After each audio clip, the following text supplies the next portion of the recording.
The shattering of innocence, Wiley's silent scream, and the tragic downfall of Willow Tate.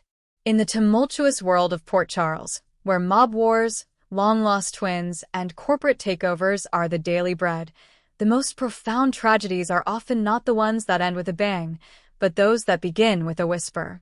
For young Wiley Corinthos, life, as he knew it, was a fortress of love and security. His world was built upon the simple, unwavering belief that family meant safety. The people who tucked him in at night, who chased away monsters from under the bed, and who whispered promises of forever, were the very pillars of his reality. But everything changed the moment he heard the hushed, frantic voices of adults echoing down the hallowed halls of the Quartermain mansion, voices that carried the unthinkable truth. His baby sister, Daisy, had been taken. And the person behind her disappearance, the monster he never saw coming, was none other than Willow, the woman he still called Mom. This is not merely a story of a woman's collapse.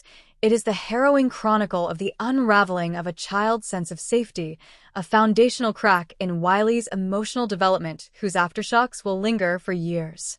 It is a human tragedy that ripples across generations, leaving a permanent scar on the heart of a family that didn't deserve the storm. The moment the world froze. The initial moments of the crisis were a cacophony of adult panic that Wiley could not yet decipher. The words, kidnapping, abduction, Willow, were just sounds, sharp and unfamiliar, that his young mind struggled to arrange into a coherent picture. But the emotional truth was undeniable. It was in the tremble of Michael's voice, a man of strength now reduced to raw, terrified pleading. It was in the pale, ghost-like look on Sasha's face, a mask of disbelief and horror. It was in the way his little sister, Amelia, too young to understand the words but old enough to sense the suffocating fear in the air, had begun to cry without knowing why. In that instant, as the pieces clicked into place, Wiley didn't scream or cry. His fragile sense of reality simply shattered. He froze, as if time itself had betrayed him, his small fingers clutching Daisy's stuffed animal, a soft, inanimate object left behind in the chaos, now the only tangible link to his missing sister.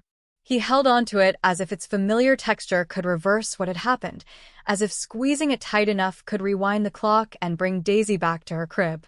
Wiley's world, once a place of predictable warmth and bedtime stories, had become something cold, sharp, and terrifyingly unpredictable. He didn't know where to step without cutting himself on the shards of his broken trust. Amelia, sensing her brother's fear, mirrored his silence. The two of them, the youngest victims of this devastating act, sat on the floor of their playroom for hours that night, wrapped in a quiet too heavy for their young hearts. They were no longer just children in a grand house.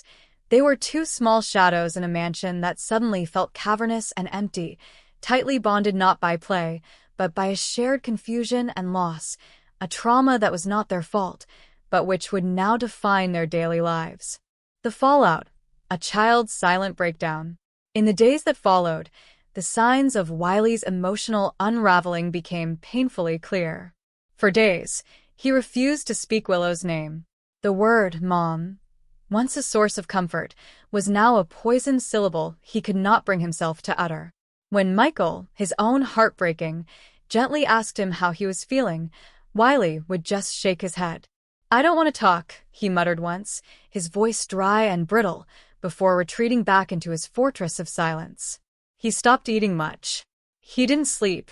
He stayed curled up next to Amelia, a tiny, self-appointed guardian, both protective and frightened. He was a boy who had been taught that the world had rules, that love was a constant, and he was now living in the terrifying aftermath of every rule being broken. He began exhibiting obsessive behaviors, a desperate attempt to impose order on a chaotic internal world. He would check the locks on the doors repeatedly. He would line up his toys in perfect, unyielding rows, growing agitated if anyone so much as touched them. He needed confirmation, over and over, that Amelia was still there, that she was still safe. His teacher at school noticed he had become withdrawn and distracted. The bright, eager boy no longer raised his hand in class. He stopped talking about his family, a topic he once spoke of with pride. What concerned the adults most, however, wasn't just his silence, but the chilling maturity that had crept into his eyes. He no longer looked like a child searching for understanding. He looked like someone who had already given up trying. This isn't just a storyline about a woman's collapse. It is the unraveling of a child's sense of safety, a foundational crack in Wiley's emotional development. The realization that Willow had taken Daisy, his baby sister, without permission, without warning, and had tried to hide her, was more than just a disturbing headline. To Wiley, it was a profound, personal betrayal. Willow had read him bedtime stories. She had held his hand when he was scared. She had promised him that families stick together, that even when things are hard, love means never running away. But now, she had broken every rule she taught him, and that betrayal carved deep, silent wounds that no amount of comfort from Michael or Sasha could heal. What made the situation even more horrifying was the mounting confusion Wiley experienced. He couldn't understand why someone who loved them would do something so wrong. In a whisper to Sasha one night, he asked the question that lay at the heart of his trauma. Did she stop loving us? Sasha, struggling to find words that wouldn't inflict more pain, could only hold back her tears, pull him close, and offer a fragile explanation. No, she replied, her voice trembling. Sometimes people love you in ways that aren't safe. But that only made things harder for Wiley to comprehend. He began to fear love itself. If love could turn into kidnapping, into betrayal, then what could he trust? Who could he believe? The psychological fallout didn't stop there. Wiley was just a child, but he had been forced to carry the weight of betrayal and heartbreak far beyond his years.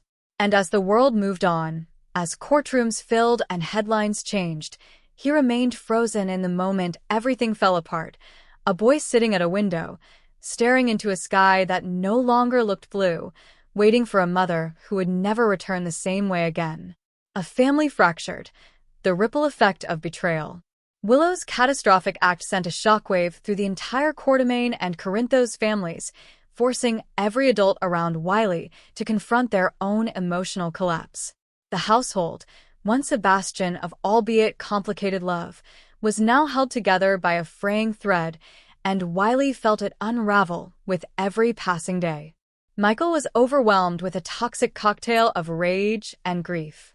The grief he felt for what Willow used to be was replaced by the fierce urgency to protect what remained of his family.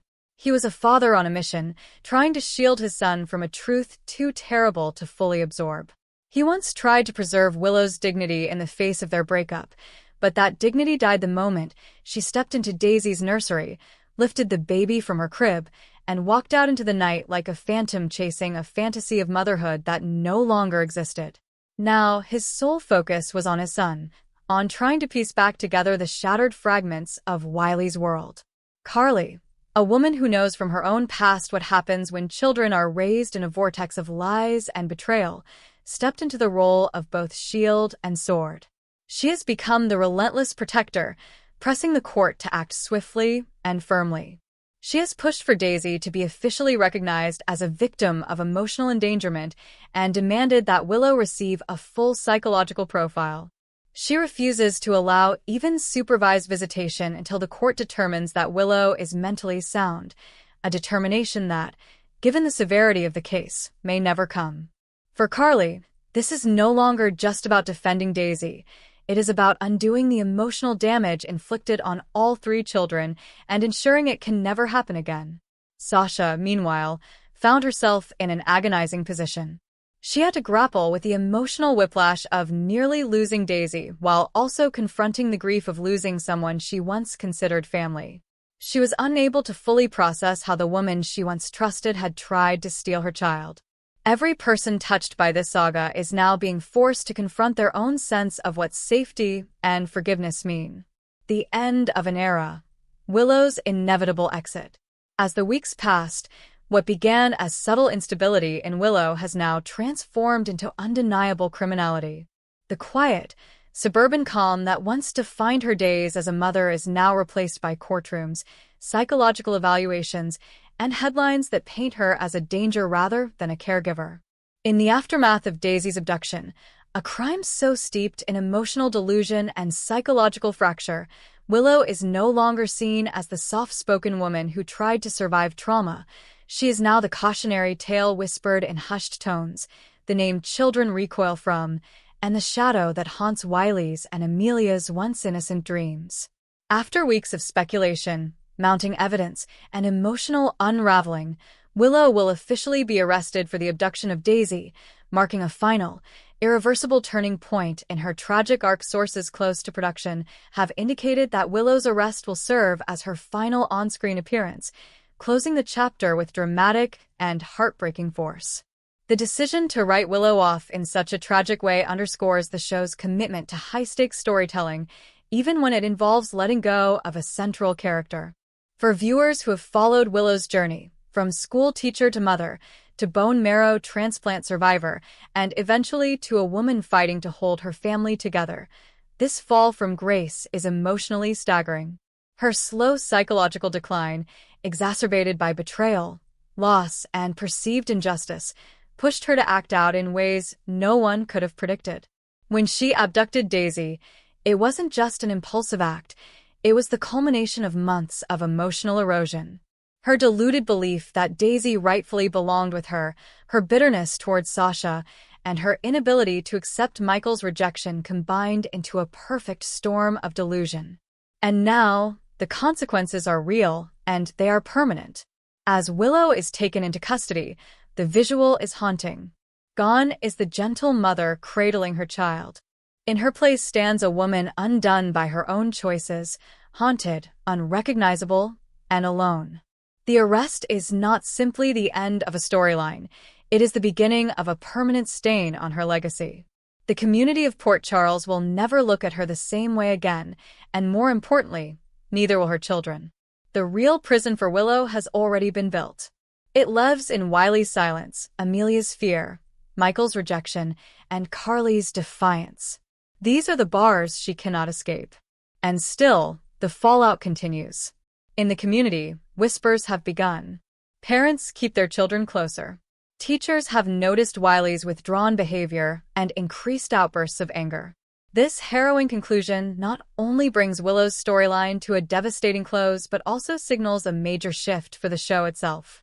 As Caitlin McMullen, the actress who brought Willow to life with such emotional depth and nuance, prepares to exit General Hospital, the show closes one of its most turbulent chapters, reminding us all that in the world of soap operas, no character is immune to downfall, and no farewell is ever without heartbreak. Thanks for watching this videos. Please hit the subscribe button for more updated news.